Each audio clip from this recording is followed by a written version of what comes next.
شد که اقبال هرگز ایران رو نبینه. این شاعر بزرگ فارسی کے اس عظیم شاعر جس نے اپنے زیادہ تر اشعار اپنی مادری زبان میں نہیں بلکہ فارسی میں کہے، حضرت خامنائی نے ایران کے پریزیڈنٹ کے طور بڑے واضح الفاظ میں کہا تھا کہ میں حضرت علامہ اقبال کا ایک مرید ہوں۔ اقبال مرشد من است، اقبال میرا مرشد ہے۔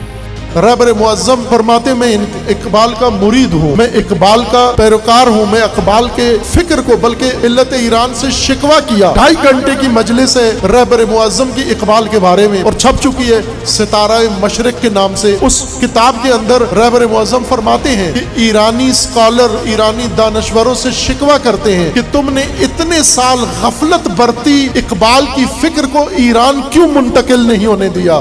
رهبر ایران ادعا میکنه که مرید اقبال بودم. تهران ہو گر عالم مشرق کا جنیوا، شاید کرۂ ارض کی تقدیر بدل جائے۔